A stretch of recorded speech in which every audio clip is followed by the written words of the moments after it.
you! I wonder if he's recyclable.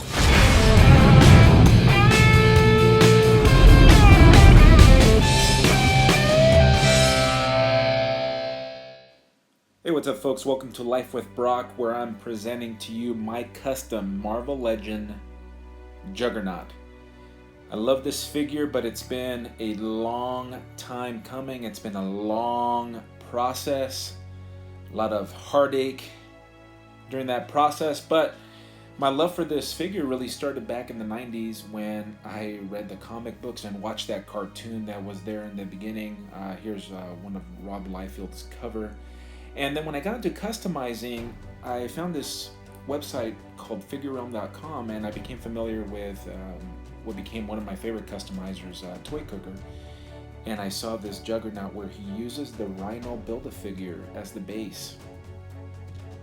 And it's just a beautiful piece. But my skills weren't up to the point. I think he released this back in 2015. I had just started customizing. Up at that point, all I had was this Diamond Select, or Marvel Select I should say, Juggernaut, which is an unbelievable figure, and I actually did a repaint. That video is coming after this one, but I wasn't happy with the articulation, so I wanted to make one myself. But then Hasbro came out with the Juggernaut figure itself, and it's pretty nice, but there was just something about it that wasn't sitting right with me. So then I started messing around with this kit bash, and you can see there the Rhino figure and the legs, but I had problems with the arm, and that's going to become an issue later, as you will see. But my kit bash started going. I started, being creative on how I can get those arms to work, and I just never finished it. I mean, this has been over a year and a half. I've taken lots of pictures.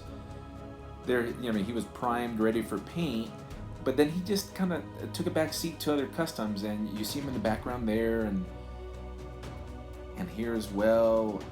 And these are dating back till the beginning of this year, last year, etc. But then I finally decided, okay, let's get on with it. So I started doing the painting, and I had gotten a new airbrush, and this was going wonderful, man. This paint was going exactly where I wanted to be, because my skill level had gotten to a point where now I could create something like Toy Cooker that I could be proud of, something that I could put on my shelf and just be completely satisfied with. I'm leaving this in the video just so you can see the process. And this is a long process because the paint needs to dry in between. So what I did was, with the airbrush, I covered the main areas, just the base layers. I did highlighting also, but what I would do, I would spray it on, let it dry, and then I would come back, as you saw earlier, with the washes. As a flesh wash from Vallejo. And then I would come back and then add highlights with the airbrush. So to get the metal look, what I did is I laid down a chrome, and then I picked a paint that I wanted to use. I think that may actually be the same mahogany paint I used on his legs, but since it's over chrome, it comes out metallic.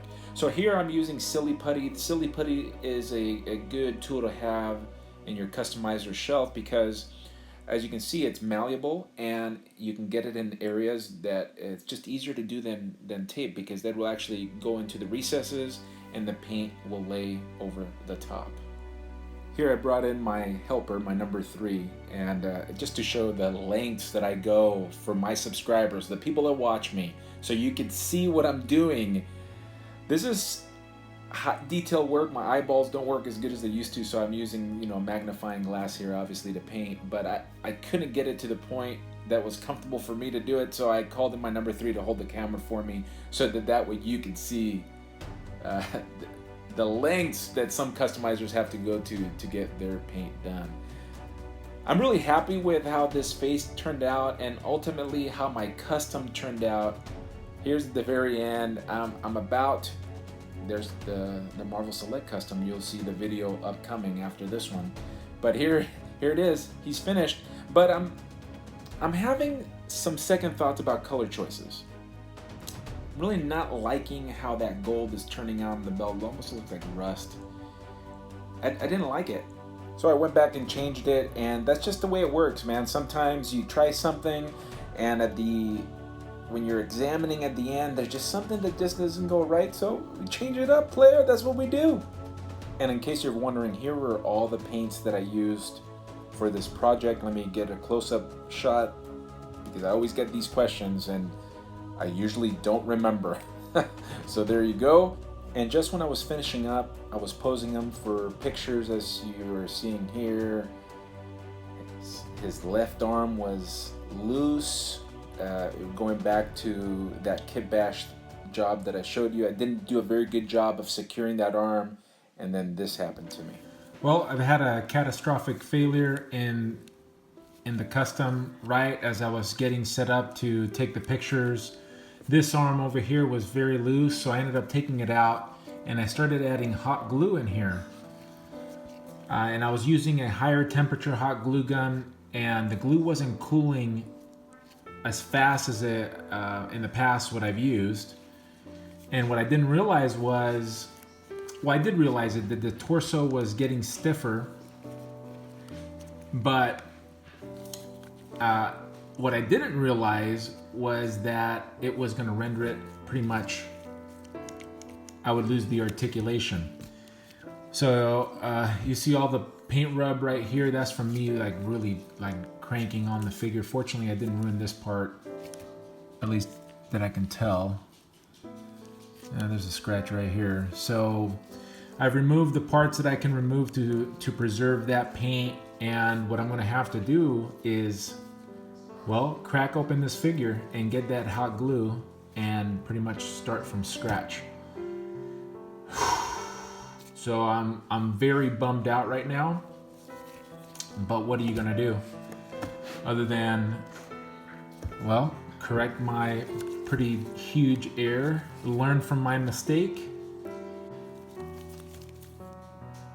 Man, really a shame.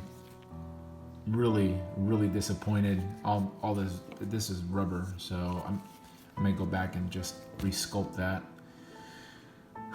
Almost back to step 0.